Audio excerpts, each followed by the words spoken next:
오늘은 두 분의 전문가와 함께하도록 하죠. 백순영 가톨릭의대 미생물학교실 교수, 최영일 평론가와 이 시간 함께하도록 하겠습니다. 두 분 어서 오십시오. 안녕하세요. 안녕하세요.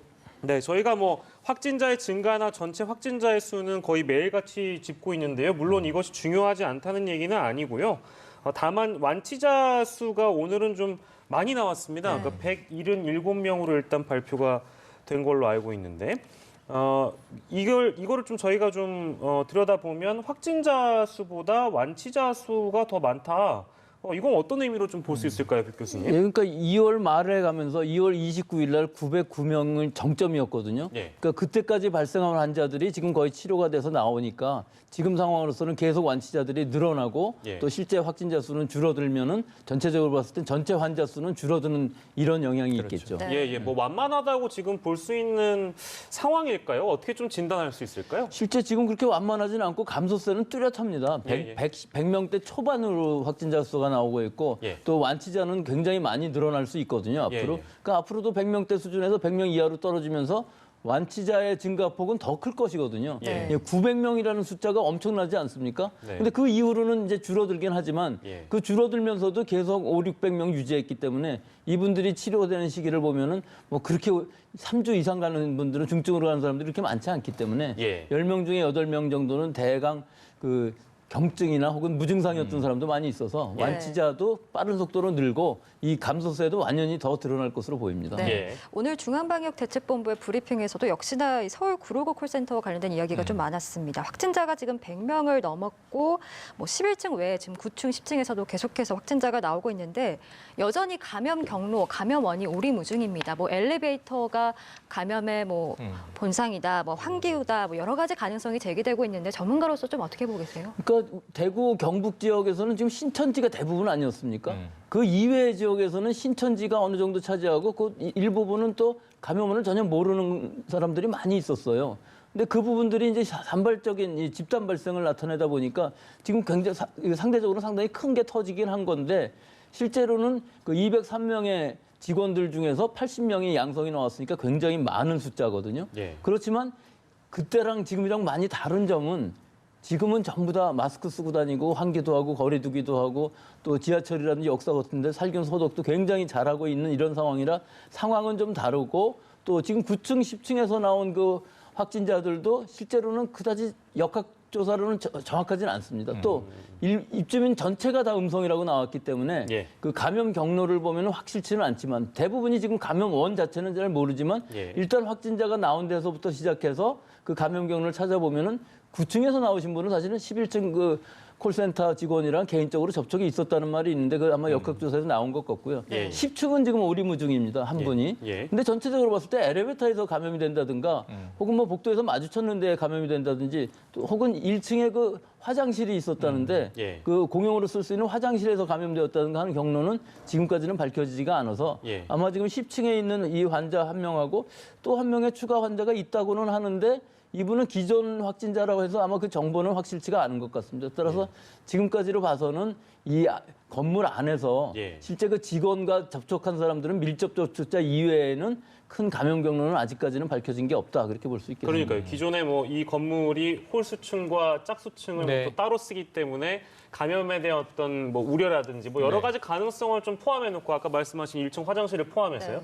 여러 가지 가능성을 열어놓고 역학조사를 또 하고 있을 테니까 관련된 내용이 나오면 저희가 또 빨리 알려드리도록 하고 사실 이 코로나19 사태가 발생한 지도 한 달이 넘어가는데요. 우리가 콜센터라는 어떤 근무 환경 자체를 전혀 예상하지 못하고 있다가 어떻게 보면 이렇게 큰 사태가 터지는 걸 미연에 방지하지 못했던 측면이 분명히 있어서 지금 저희가 이번 주 내내 계속 짚고 있습니다만 이제 주말을 또 앞두고 있고 아까 사회적 거리 두기를 정경본부장도 강조를 했기 때문에 콜센터와 유사한 환경 같은 거를 좀 주시해 볼 필요는 분명히 있는 것 같습니다. 상당히 일반 사무실도 예. 만약에 이제 책상의 간격이 좁다면 많은 직원들이 한정된 공간에서 업무를 봐야 하는 곳이라면 다르지가 않죠. 예. 일반적인 중소기업 사무실도 대기업 사무실은 좀 요즘에 전층을 넓게 쓰면서 개인 공간들이 확보돼 있고 파티션들도 많이 쳐 있습니다만 중소기업 사무실은 과거 같은 경우에 보면 편수 책상이라고 상당히 좁은 책상에 서랍은 한쪽에만 달려 있고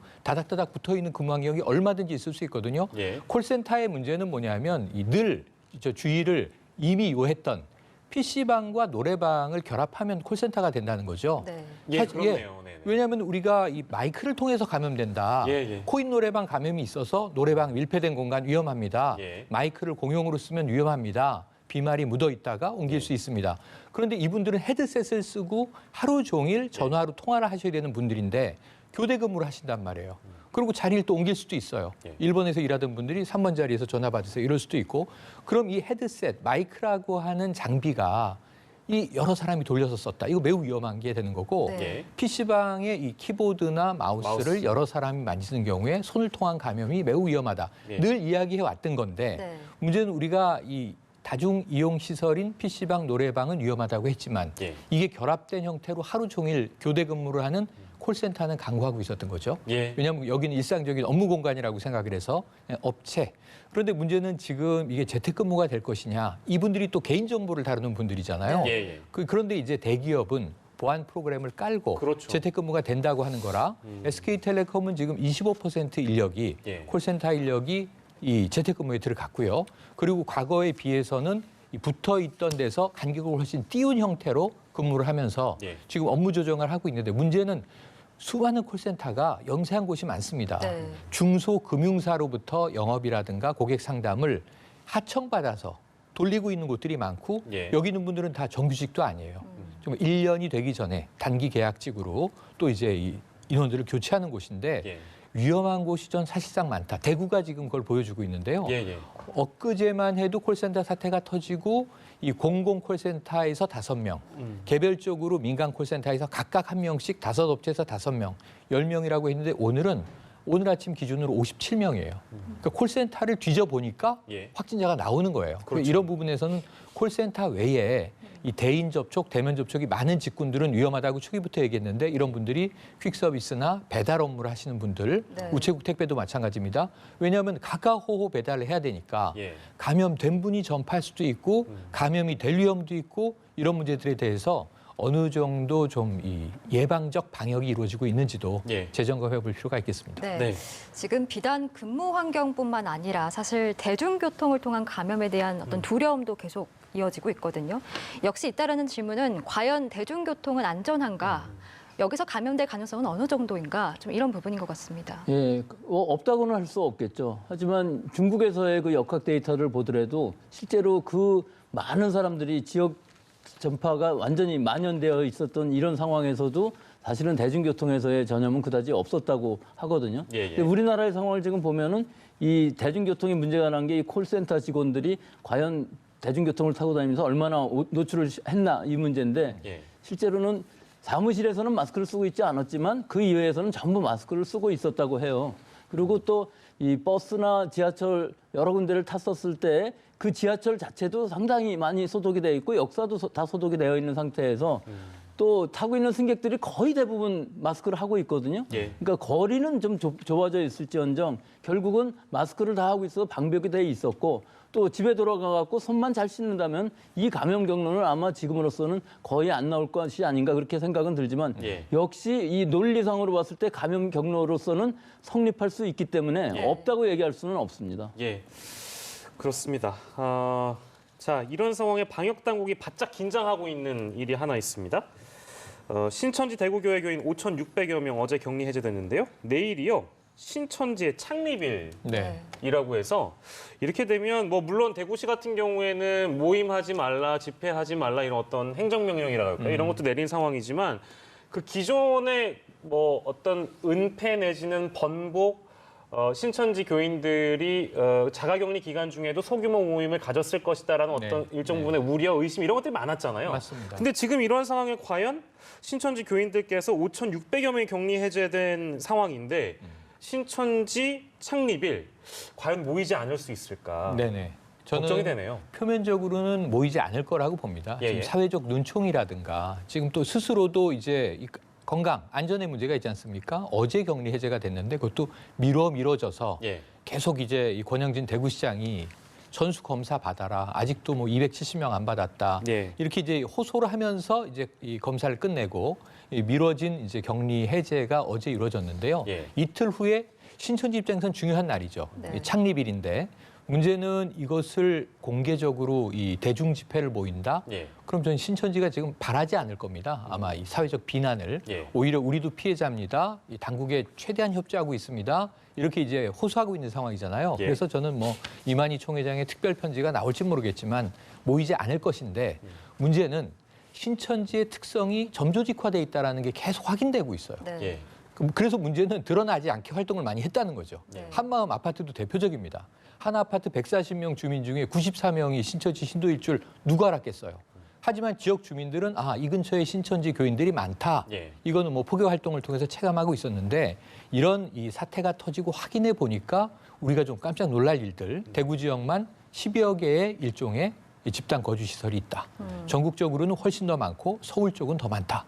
근데 이분들이 이제 그 아직 알려지지 않은 소위 교육장이나 센터나 혹은 탁구 교실로 은폐된 곳도 있었다고 해요. 동호회 모임장이나 예. 혹은 그야말로 그냥 이 집 공동 생활하는 뭐 자택이나 이런 곳에서 모임을 아니할 가능성은 오히려 낮다. 공개적인 모임은 안 할 것이라고 전 단언을 한번 드려봅니다만 예. 하지만 은폐된 모임은 할 가능성이 또 많다.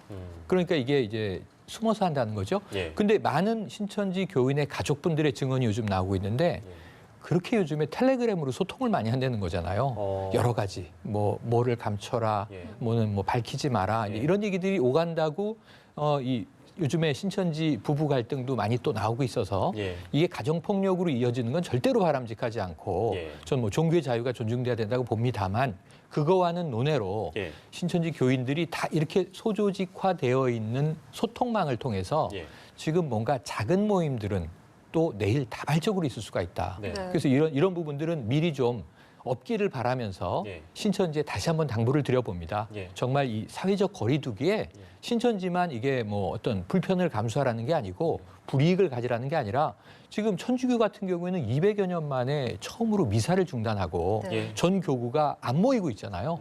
대형 교회도 모임을 가지려다가 사회 여론을 의식하고 예. 이 다 예배를 온라인으로 돌린 상황이잖아요. 예. 근데 지금 신천지는 안 그래도 피해자이기도 하지만 예. 또 전파자이기도 한 역할을 한 상황에서 지금 다른 종교와 좀 보조를 맞춰달라.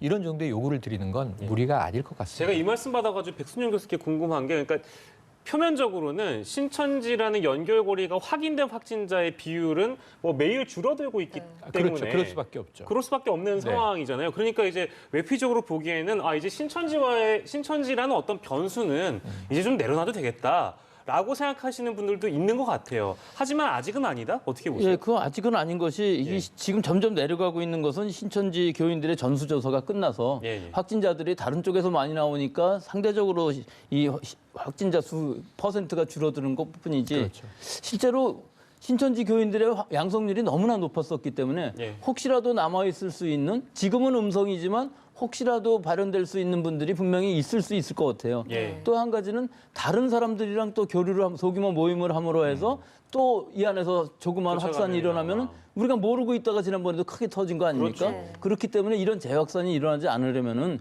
신천지 교인들은 모두 자가격리 수준으로 한두 주만 더 지나가면 아무 문제가 없는데 예. 지금 상황에서 보면 굉장히 위험할 수도 있겠다 하는 우려가 있는 거죠. 네, 예. 신천지와 관련해서는 여전히 방심을 하면 안 된다라는 네. 입장이신데 지금 대구시가 이제 경찰과 함께 네. 이 신천지 대구 교회 등에 대해서 예. 행정 조사에 들어갔습니다. 그런데 이게 사태가 이제 확산되고 한 달 뒤에 네네. 들어간 거라서 뭐 맞습니다. 늑장 조사다라는 지적도 있고요. 경찰력이 동원이 되긴 했지만 강제적인 압수수색은 아니기 때문에 이게 그렇죠. 과연 실효성이 있느냐라는 의문이 네. 제기되고 있습니다. 그럼에도 불구하고 지금 앞문이 폐쇄돼 있어서 뒷문으로 들어갔다. 신천지는 왜 정문을 열어주지 않았을까요? 예. 협조한다고 했는데 이것도 네네. 참 답답한 장면이었고요. 여러 개의 박스를 들고 나왔어요. 강제적 압수수색은 아니고 예. 행정 조치이긴 합니다만 예. 그래도 여러 가지 이제 수색을 하고 나름 이제 의미 있는 거라고 생각한 자료들을 들고 나온 것 같아요. 거기서 어떤 이제 내용들이 나올지는 지켜봐야 되겠습니다만 그것도 제가 보기엔 그럼 지금 뭐가 남아 있겠는가? 예. 이걸 역으로 질문드리면 제가 신천지여도 남아 있는 게 없을 것 같습니다. 예. 뭘 거기 놔뒀겠습니까? 그리고 거기 이제 집회장에 불과하죠. 그래서 아까 말씀드린 수많은 이제 신천지와 관련된 장소들, 예. 센터라고 부르든 뭐 예. 교육장이라고 부르든 필요하다면 중요한 자료들은 다 이미 옮겼겠죠. 예. 혹은 이제 제거했거나 그러면서는 이 시간이 늦어도 너무 늦었고 물론 행정 조치를 아니할 수는 없다고 봐요. 예. 지자체별로 필요하다면 해야 됩니다. 뭐 경기도도 했었고요. 그런데 이제 그런 부분에 있어서 너무 늦게 했고 아까 한 가지 말씀드리면 신천지의 확진 비율이 낮아진다라고 해서 신천지와의 관련성은 희박해진다 아닙니다. 지금 콜센터가 터졌고 대구 지역에서 콜센터를 뒤져보니 57명의 확진자를 이제 이번에 발견했는데 더 늘어날 거예요. 그중에 10명이 신천지 신도고 이 대구 지역 콜센터의 첫 감염자는 신천지였을 것으로 강하게 추정되고 있어요. 예. 그럼 문제는 뭐냐면 신천지 교인들은 지금 전수조사를 받으니까 예. 다 음성 양성 확인이 다 되고 더 이상 이제 확진자의 보탤 어떤 인구 수는 다 이제 정리됐어요. 근데 문제는 신천지를 통해서 감염된 지역사회 감염자가 늘어나고 있다면 예. 신천지 교인이 아니라는 이유로 신천지는 이제 뭐 아무 문제가 없어진 것인가? 저는 아니라고 봅니다. 네. 교회에 집회 참석할 때는 종교인으로서 나는 뭐 신천지 교인입니다. 저는 뭐 개신교인입니다. 저는 불교도입니다. 이럴 수 있지만 이들이 지역사회에서는요. 누구 아빠, 누구 엄마고요. 이웃집 주민이고요. 또 어느 회사에 다니는 직장인이고요. 실제로 보시면 신천지인데 문성병원 주차관리 요원입니다. 신천지 교인인데 청송교도소 교도관입니다. 예. 신천지인데 대구 카톨릭병원의 간호조무사예요. 이런 식으로 지금 감염이 확산됐다는 걸 전제하면 신천지라는 이 하나의 우리가 그들에게 낙인 찍기, 딱지 붙이기를 해도 안 되지만 그 일면만 볼 것이 아니라 좀 다면을 우리가 볼 필요가 있겠다. 예. 그래서 신천지의 이 집회, 조직, 이 망, 이게 아직도 중요한 이유가 그런 이유들. 혹여라도 감염 전파망에 예. 이분들이 개입돼 있지 않아야 본인들도 좋은 것이고 예. 우리 사회도 좋은 것이니까 이건 뭐 신천지를 우리가 범죄시하는 것이 아니라 사회적 거리두기에 나머지 사람들과 일반 시민과 똑같이 동참해 달라라는 우려의 말씀이라는 것을 다시 한번 전합니다. 예. 뭐 지자체별로 신천지에 대한 어떤 대처랄까요? 그런 건 뭐 보기에는 뭐 다 강력한 드라이브를 거는 것처럼 보입니다. 네.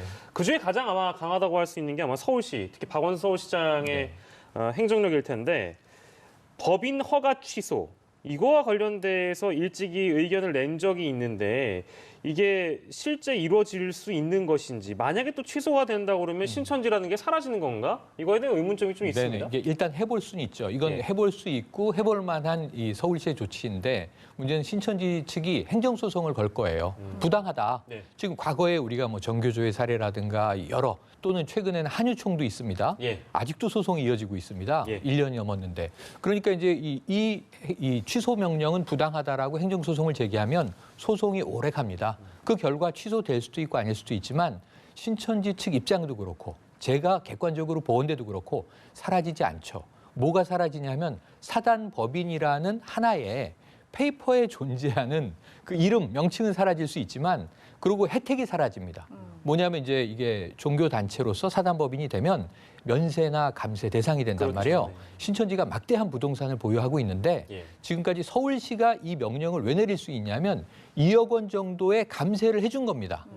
그런데 문제는 여러 가지 문제가 이것을 피해서 예. 세금 혜택은 받으면서 종교 외적 목적으로 이용됐다는 것을 포착하고 예. 그러니까 이게 룰을 어겼다라고 행정 조치를 취할 수 있는 거예요. 예. 그런데 신천지 입장에서는 그렇다면 면세나 감세를 못 받게 되겠죠. 그렇죠. 그러면 재산이 뭐 몰수되나요?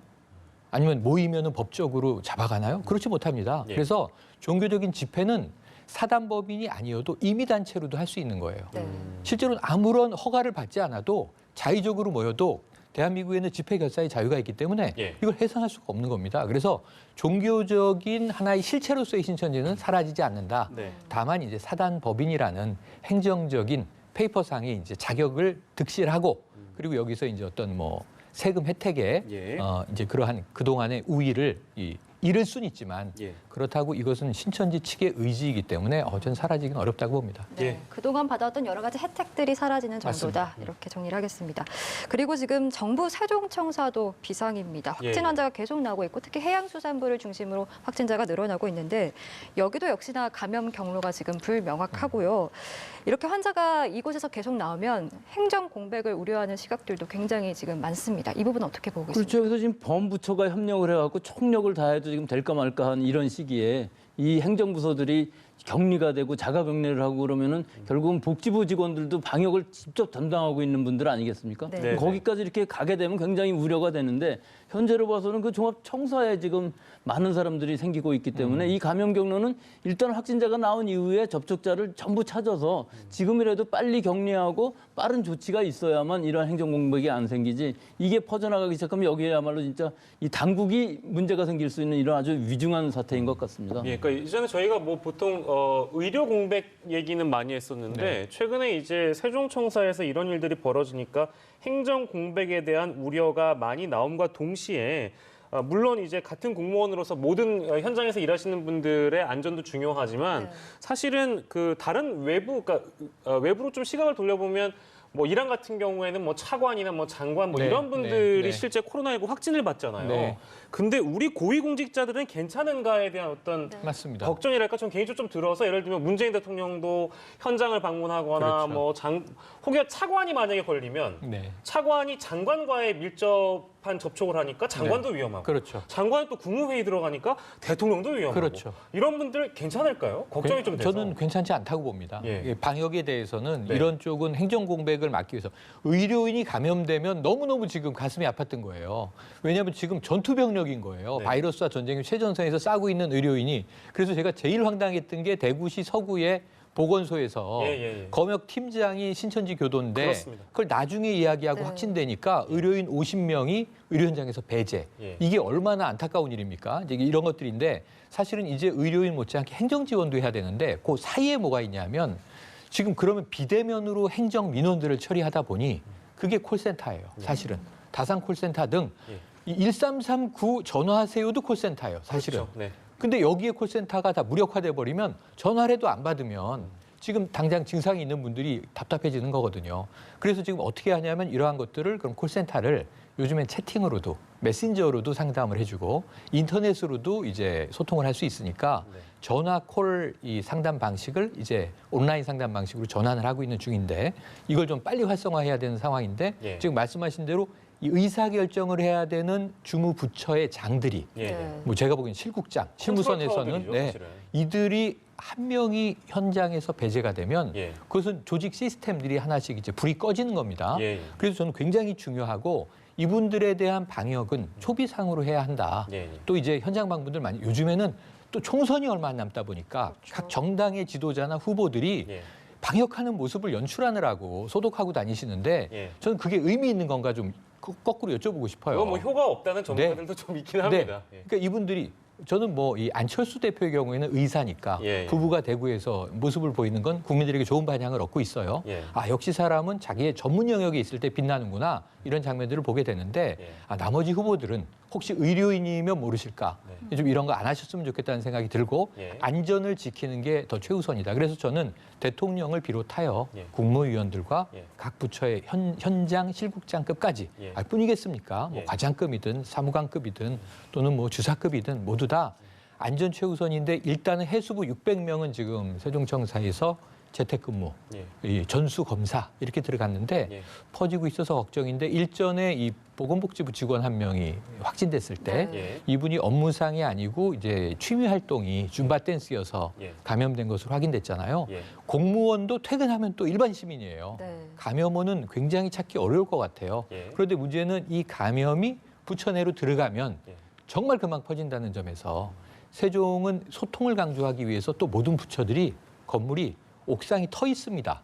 이 산책로로 돼 있기 때문에 네. 이런 부분에서는 사회적 거리두기가 더 엄격하게 적용돼야 할 것이 이 공무원 사회다. 예. 이런 말씀도 드리고 싶습니다. 의료적으로 그러면 백순영 교수께서 그러니까 일부 전문가들 중에는 그러니까 컨트롤 타워에 놓여 있는 고위공직자들 같은 경우는 실제 어떤 우려가 있을 만한 현장에 다녀온 경우나 혹은 밀접 접촉자와 접촉을 할 가능성이 있는 이제 좀 고위공직자들 경우에는 주기적인 검사를 좀 받아야 되는 게 아니냐, 검진을 받아야 되는 게 아니냐, 뭐 그런 얘기를 하시는 분도 더러 있더군요. 어떻습니까? 예, 그 좋은 방법이죠. 일단은 회의를 하면은 예. 그 회의석상에 있던 모든 사람들이 다 밀접 그렇죠. 접촉자가 그렇죠, 되어버리기 그렇죠. 때문에 주기적으로 검사를 받는 것도 좋겠는데 실제로 그만큼 시간이 걸리고 많은 사람이 동원돼야 되지만 예. 지금 여력으로 보면 충분히 할 수 있거든요. 예, 예. 그러니까 지금 대구 신천지 교인들을 전수조사가 마쳤기 때문에 예. 뭐 한때는 2만 명 가까운 사람들도 하루에 했었기 때문에 예, 예. 또 이것이 뭐 체열을 하는 이런 진단 방법도 아니고 네. 시간이 뭐 오래 걸리더라도 계속적으로 지속적인 검사 또 여러 가지 회의석상 같은 데에서도 좀 거리 두기를 하면서 회의를 하든가 또 회의석상에서도 마스크 쓰고 해도 됩니다. 지금으로 봐서. 네. 예, 예, 예. 그러니까 일반 대중이 나와서 연설하거나 뭐 얘기할 때는 마스크를 벗어야 되겠지만 예. 지금은 거리 두기와 마스크 쓰기는 꼭 지킨다면은 아마 그런 행정 공백도 어느 정도는 막을 수 있지 않을까 그렇게 생각을 합니다. 네. 예. 우리 사회에 여러 가지 영향을 미치고 있는 이 컨트롤 타워들의 방역 역시 좀 중요해 보입니다. 예. 그리고 이제 수도권 곳곳에서 발생하는 집단 감염 사례들 중에서 지금 서울 동대문구 동안교회에서 PC방으로 이어지는 확진자도 밤사이에 많이 늘었습니다. 그런데 지난달 이 교회에서 160여 명이 수련회를 다녀왔다고 하더라고요. 이 부분이 이제 집단 감염이 시작된 것이 아닌지 보건당국은 좀 짚어보고 있는 것 같은데 어떻게 좀 보고 계십니까? 그러니까 이게 굉장히 우려되는 부분이 계속 교회에서의 어떤 모임 지금 하지 말자고 그러는데도 자꾸 예배, 뭐 소모임 또 여러 가지 그 교회 행사들 수련회 같은 행사 여기서 이제 한번 감염이 된다면 다시 교회 예배에 참석하고 거기에 참석했던 젊은 사람들이 또 PC방이라든지 혹은 그 외에도 여러 개 많이 있겠죠. 이런 상황들이 클럽이라든지 노래방 같은 이런 불특정 다수와 접촉할 수 있는 또 대중교통을 이용한다 그러면 또 문제가 될 수 있거든요. 예, 예. 그러니까 이런 상황에서는 사실은 이런 수련회 같은 건 물론 다 안 해야 되겠지만 예. 일단 또 확진이 된 다음에도 그 접촉자들은 자제해야 될 필요가 있거든요. 근데 지금 160명이나 되는 사람이 지금 조사를 받고 있지만 예. 이것들이 집단적으로 발생하지 말라는 법이 없기 때문에 굉장히 우려가 되는 상황이고요. 예. 앞으로도 이런 모임이라든지 뭐 지역 구역 예배 뭐 이런 것들을 조차도 지금은 하지 말아야 될 시기인 것 같습니다. 그러니까 좀 안타깝습니다. 물론 이제 그 자발적으로 맡긴다고 하더라도 특히 지금 저희가 언급한 이 교회 수련회 같은 경우에는 2월 말이었거든요. 네, 그래서 이런 경우에는 저희 2월 말에 한창 저희 이런 특보를 늘 하던 시기였고 사회적으로 거리 두자 이렇게 필요성을 강조하던 시기였는데 이런 일이 또 터지고 나니까 좀 안타깝고요.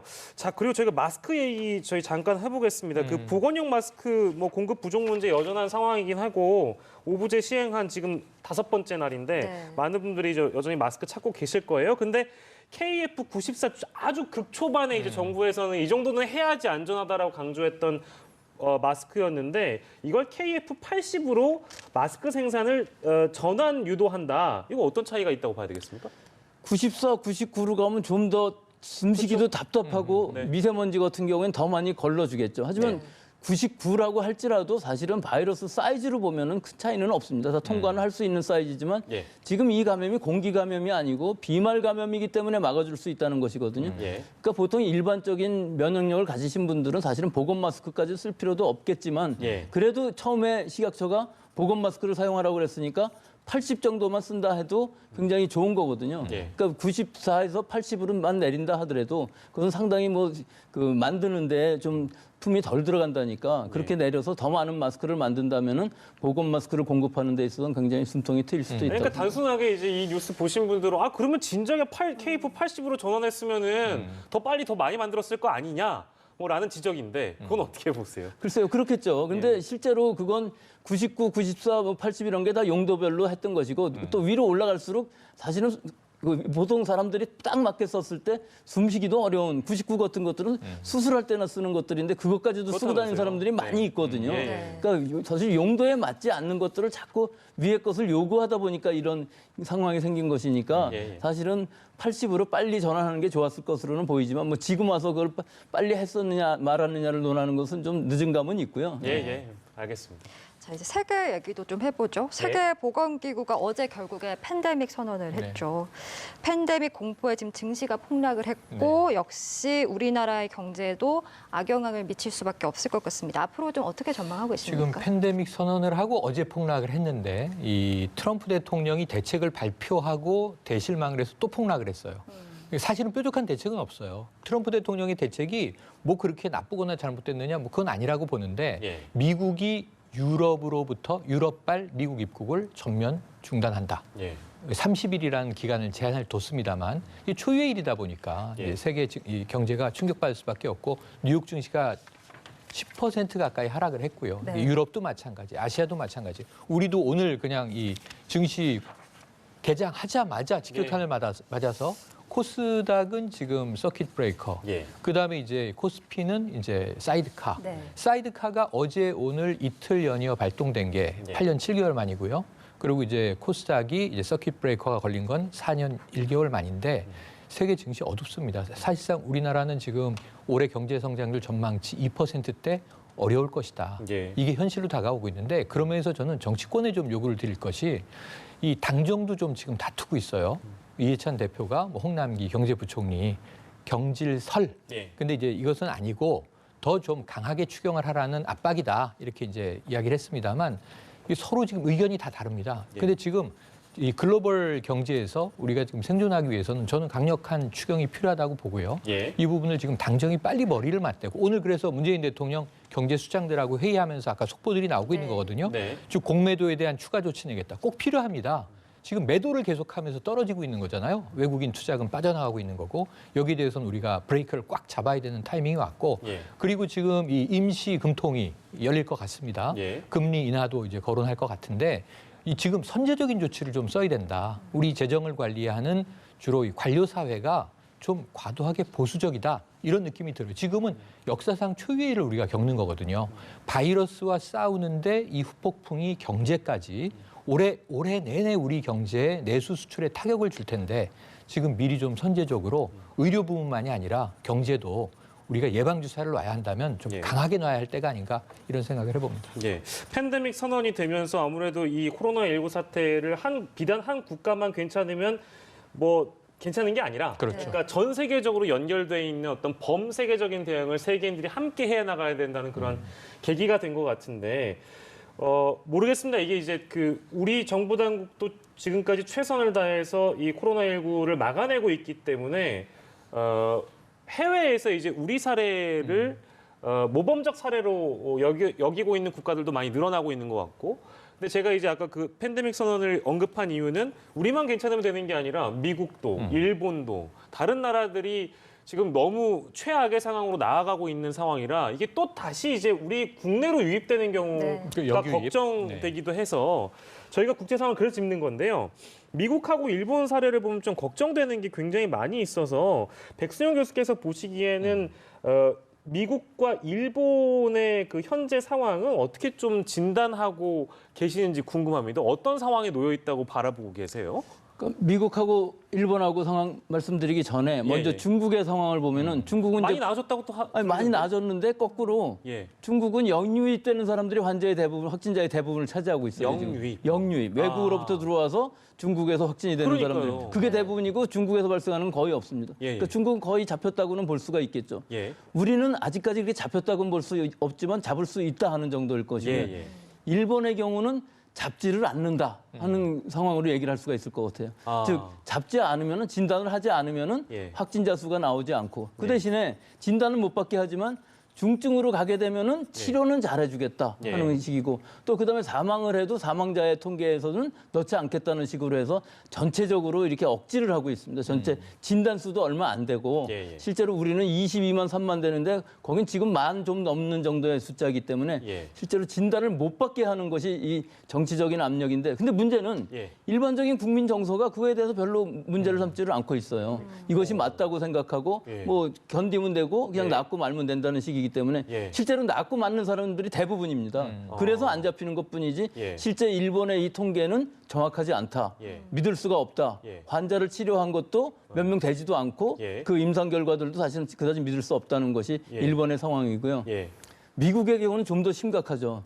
미국은 원래 나라도 넓은 데다가 예. 중국 사람하고의 노출도 상당히 많았습니다. 사실 중국인 노동자들도 많이 있었고 예. 그러면서 실제로 처음부터 나오는 환자들이 우리랑 완전히 상황이 다릅니다. 우리는 1번부터 31번 환자가 나올 때까지는 그 감염원까지를 찾아갔었거든요. 예. 근데 미국은 처음 환자 나올 때부터 그 감염원을 알 수 없는 사람들, 특히 그렇죠. 캘리포니아에서 생긴 환자들은 전혀 그 감염원을 알 수 없는데 곳곳에서 자꾸 생겼거든요. 예. 이게 지금 폭발적으로 늘어나는 초기예요. 예.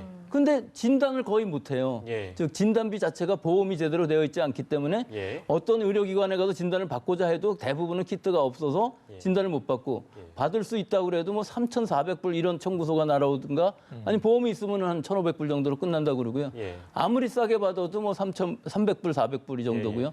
또 진단만 해도 그렇습니다. 미국은 세계에서 제일 최고의 진단 기술을 가지고 있는 나라거든요. 네네네. 근데 처음부터 CDC에서 인증을 해준 그 진단 키트가 잘못된 것이 있었어요. 그러니까 FDA 인증을 받아야 되는데 예. CDC에서 만들어준 권장해준 그 키트 자체가 오류가 좀 있어갖고 문제가 생겼었고 예. 실제로 정부 기관에서 공공에다가 많은 양의 그 진단 키트를 하게 하려면은 결국은 FDA 승인을 받아야 되거든요. 예, 예. 그래서 트럼프 대통령이 내일 모레 100만 건을 하겠다 하고 얘기하는 건 이거 좀 뭐 이렇게 얘기해서 안 됐습니다. 좀 뻥이라고 그럴 수 있는 부분이 있는 것이 거짓말이고. 예, 거짓말. 아. 아니 뭐 의도해서 거짓말은 안 했겠지만 예. 실제로 하겠다고 해서 했겠지만 예. 실제로 그 프로세스를 보면은 예. 100만 건을 한꺼번에 할 수는 없습니다. 이 예. 시스템. 하지만 만들어지면 할 수도 있어요. 미국 시스템에서는. 예. 뭐 여러 가지 의료 시스템들이 꼭 보험이 아니라도 의료기관이 아니라도 할 수 있는 시스템은 있기 때문에 예. 하겠다고 예산을 집어넣고 하면 할 수 있겠지만 예. 지금 상황으로 보면 국내 상황도 만만치 않다. 예. 실제로 뭐 1,000명 이상 그 정도 되지만 그게 넓은 지역에서 얼마나 있는지 특히 인구 밀도가 높은 동부지방 예. 뉴욕 같은 데서도 많이 발생하고 있고요. 예. 뉴욕 주도 그렇고 예. 여기에 이 발생 상황은 전혀 우리랑 다르게 이 밀접 접촉자를 찾아갈 수 있는 시스템도 아니고 예. 또 감염원을 알 수도 없는 상황이니까 너무나 우려가 되는 상황이다 이렇게 미국과 일본 그러니까 한데 묶어서 제가 여쭤본 이유가 네. 우리 질병관리본부가 탄생하게 된 배경도 네, 네. 제가 알기로는 노무현 정부 당시에 CDC를 어떤 모범 사례를 그렇죠, 보고 그렇죠. 우리가 그걸 보고 이제 배우자 그렇죠. 해서 노 대통령이 만든 게 질병관리본부잖아요. 그런데다가 그 당시에는 국내의 타격은 덜했지만 사스가 2003년에 횡행하고 있을 때 예. 우리나라는 피해갔다라는 표현을 썼지만 사스의 와중이었거든요. 앞으로 이 신종 바이러스의 문제가 계속 터질 수 있겠구나 하고 말씀하신 대로 CDC가 우리 질본의 모델이 되는데 예. 저는 이게 완전히 지금 다른 메커니즘으로 돌아가는 게 예. 우리나라를 잘 보시면 질본이 어쨌든 선단에 서 있어요. 정부는 지원하는 거예요. 예. 그러니까 사실은 이게 이 신종 바이러스 코로나19의 전문가가 지금 질본 본부장이겠습니까? 대통령이겠습니까? 본부장이죠. 예. 그러면 대통령은 전문가에게 물어봐야죠.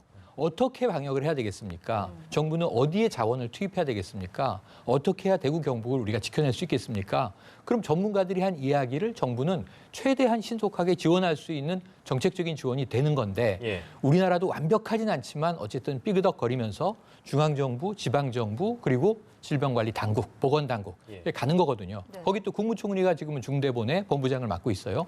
제가 깜짝 놀란 건 트럼프 대통령의 지난 그 밤사이에 발표가 아니라 예. 이 트럼프 대통령도 전문가들과 대책회의를 했는데 예. 트럼프 대통령이 한 얘기는 11월까지 치료제를 개발해라요. 예.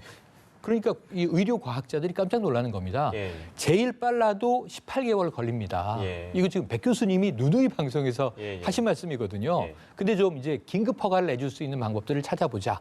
근데 진단 키트나 검사 장비의 경우에는 그럴 수 있다고 봐요. 예. 치료제나 백신은 사람이 먹게 되는 거지 않습니까? 네. 미미한 부작용이 있어도 이건 심각한 위험을 초래할 수 있기 때문에 예. 이건 의료 전문가들이 정말 신중에 신중을 기하는 건데 예. 의료 전문가가 빨라야 18개월 내에 나올 수 있습니다. 1년 반 걸립니다. 예. 트럼프 대통령은 왜 11월을 얘기했을까요? 대선이잖아요. 대선 선거 전에 때문에. 치료제가 나와야 된다는 거예요. 예. 그 트럼프 대통령의 생각은 내가 대선 치르기 전에 예. 이거 코로나19 잡아야지. 예. 아베 총리는 왜 검사를 안 할까요? 도쿄올림픽 때문이잖아요. 그러니까 그러네요. 이게 정치적 판단 때문에 의료적 정책을 늦추는 일이 예. 미국과 일본에서 벌어진다는 게 예. 전 아주 위험한 문제라는 생각이 드는 겁니다. 정치가 개입이 돼서 그런 어떤 판단이 느려지거나 잘못되거나 해서 지금 왜곡되거나. 네. 미국과 네. 일본이 그런지 모르겠는데 제가 요 사례 하나만 언급할게요. 저도 그 뉴스를 보다가 좀 의아한 게 손정희 소프트뱅크 네, 회장인가요? 네. 그분이 뭐 100만 개 키트 내가 해가지고 어떻게 도와주겠다 얘기했는데 하지 말라라는 여론이 있어서 그거를 못하게 됐다는 게 그게 사실이라는 게 믿겨지지가 예, 않아서요. 그게 일본 국민들 정서가 지금 그렇다는 거 아까 말씀드렸었고 뭐 전체가 예, 다 그렇지는 않을 텐데. 예, 대부분이 그러니까 아픈 사람들은 사실은 가서 진단을 받고 싶어도 못 받는 네. 이런 상황인데 전체 국민들은 또 그렇게 생각하지 않는다는 게 일본 국민들의 참 이상한 점이죠. 네. 미국에 대해서 한 가지만 말씀드리자면은 예. 미국엔 사실은 CDC, 이 FDA 이런 데도 있지만 NIH라는 굉장히 우리 보건원이요. 국립보건원이라는 게 미국에는 세계에서 제일 큰 기관입니다. 거기에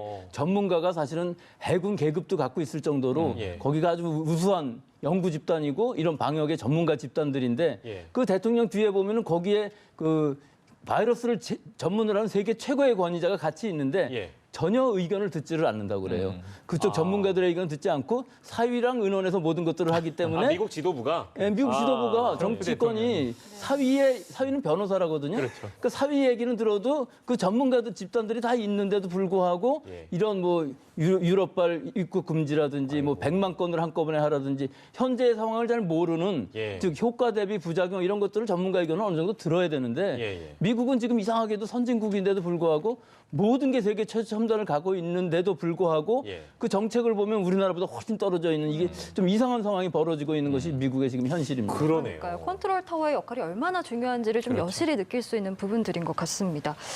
그리고 또 저희가 주목되는 사례 여러 가지를 좀 가져와 봤는데 이 질문도 좀 드려보겠습니다. 지금 병원이나 생활치료센터에서 생활하지 않았는데 자가 격리 중에 완치가 된 환자가 2명 정도 나왔습니다. 한 분이 이제 40대, 다른 한 분이 50대인데 이렇게 되면 증상이 심하지 않으면 내가 자가격리 수칙을 잘 지키고 뭐 수면을 좀 일찍 하고 이런 식으로 하면 완치될 수 있는 가능성이 높다라고 봐도 될까요? 우리가 감기를 아주 가볍게 걸렸다고 생각하면 금방 알 수 있죠. 감기를 좀 심하게 앓거나 가볍게 앓거나 뭐 낫는 시간은 거의 비슷한데 거의 증상을 못 느끼면서 5, 6일 지나서 잘 쉬고 영양 부족 안 하고 잘 자고 했더니 뭐 특별히 약을 먹은 것도 없는데 다 낫다. 그 얘기는 항체가 벌써 생겼다는 것이죠.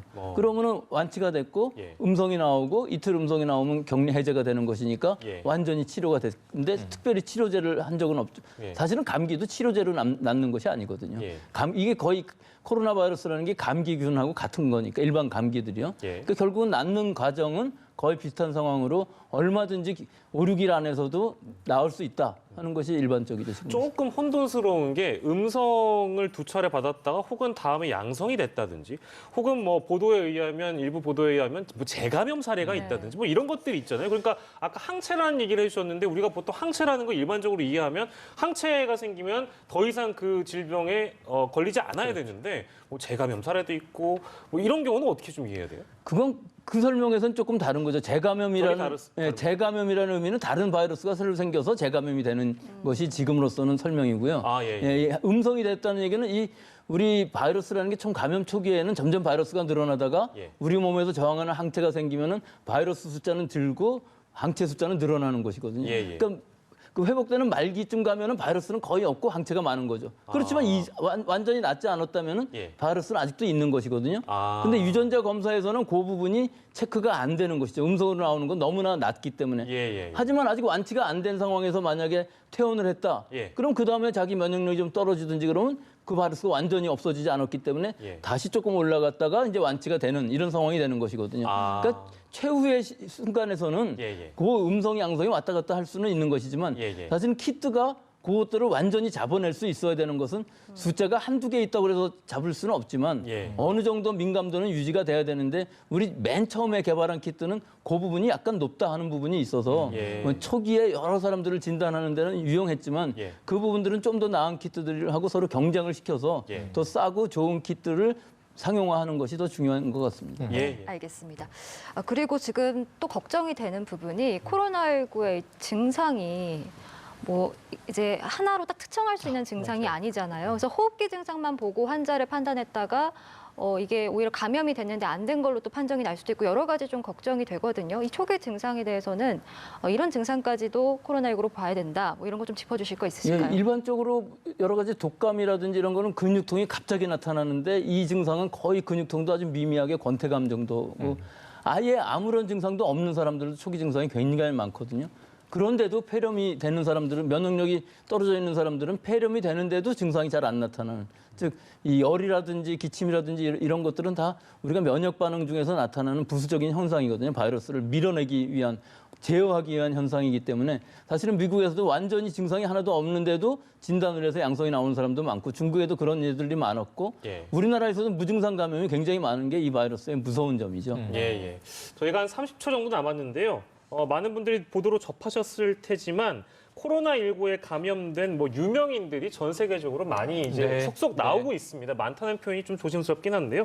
톰 행크스도 걸렸다면서요? 이게 지금 화제가 되고 있는데 어제 다른 분이 자꾸 톰 크루즈라 그러셔가지고 톰 크루즈는 톰 크루즈 아니고요. 예, 예. 톰 행크스 우리가 잘 알고 있는 포레스트 검프의 그 톰 행크스 그렇습니다. 부부가 예. 이 저 영화 촬영차 호주에서 걸렸습니다. 호주에서 걸렸어요? 예. 그러니까 헐리우드과 호주는 굉장히 가깝고요. 네. 예를 들면 니콜 키드먼이나 멜 깁슨 같은 배우는 호주 출신이에요. 예. 그리고 또 이제 영화 세트장이 호주에 많기 때문에 호주를 많이 가요.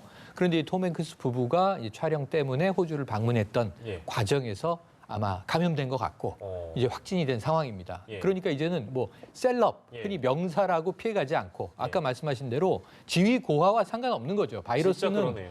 이 바이러스는 상대를 가리지 않습니다. 빈틈만 있으면 들어오는데 한 가지 당부는 자 오늘 또 주말이 왔습니다. 예. 주말에 정말 이 접촉 차단, 사회적 거리 두기를 실천해야 할 시점입니다. 네, 알겠습니다. 지금까지 백순영 가톨릭의대 미생물학교실 교수 그리고 최영일 시사평론가와 함께했습니다. 고맙습니다. 네, 감사합니다.